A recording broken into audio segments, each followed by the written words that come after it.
Mais vous allez peut-être vous dire, mais ça ressemble à du hasard tout ça. Bah non, financier négociable sur un marché organisé. Pour faire simple, ce sont des valeurs, ça va par les finances.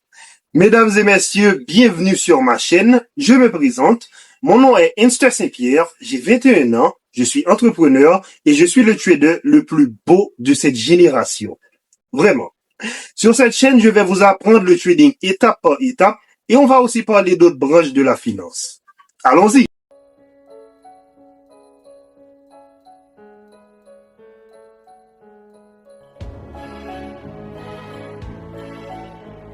Rentrons dans le vif du sujet. Le trading, c'est quoi? Le trading est par définition l'achat et la vente d'actifs boursiers en spéculant sur les fluctuations du marché. On va simplifier tout ça. D'abord, c'est quoi les actifs boursiers? Un actif boursier est un titre ou un produit financier négociable sur un marché organisé. Pour faire simple, ce sont des valeurs cotées en bourse. Et puisque sur cette chaîne, on va commencer par le trading Forex, on va parler des actifs boursiers concernant le trading Forex. Dans les actifs boursiers appartenant au marché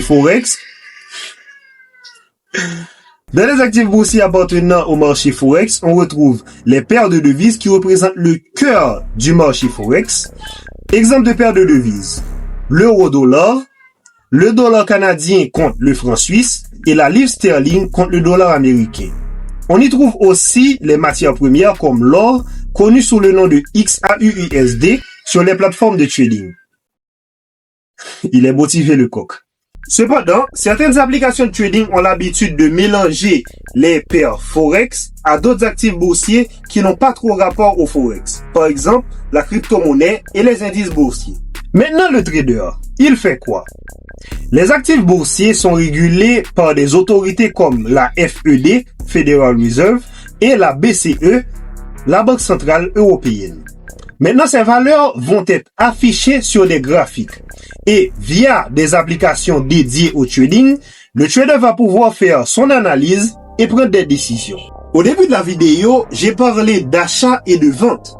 En trading, quand quelqu'un achète, ça veut dire qu'il spécule à la hausse. Et quand quelqu'un vend, ça veut dire qu'il spécule à la baisse. Bon, on a beaucoup parlé dans cette vidéo. Pour que ce soit facile à comprendre, on va faire un petit exercice d'application.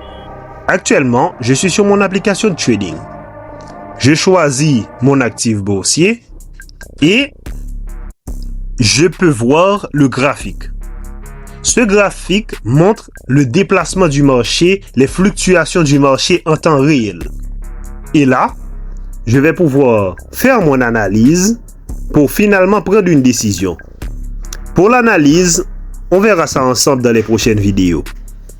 Et là, je peux décider de me positionner à l'achat ou à la vente. J'ai commencé à faire des gains. Par exemple, vous pouvez remarquer plus 139,60. Dans cette photo, par exemple, c'était un trade que j'avais pris à la vente. Vous pouvez remarquer celle en haut. Et puisque le marché est parti dans le sens où j'ai spéculé, j'ai commencé à faire des profits, à générer des profits, car ma spéculation était bonne. Mais si dans cette situation, le marché était parti à la hausse, j'allais être en perte. Mais vous allez peut-être vous dire, mais ça ressemble à du hasard tout ça. Bah non. Et c'est pour ça que ma prochaine vidéo va parler du fonctionnement du marché Forex. Soyez patient, on va apprendre à trader ensemble. En résumé, un trader est un opérateur de marché qui spécule sur des valeurs cotées en bourse. Merci d'avoir regardé la vidéo et de me faire confiance pour ton trading. Mon meilleur conseil d'investissement: investis dans ton esprit et ton esprit te financera.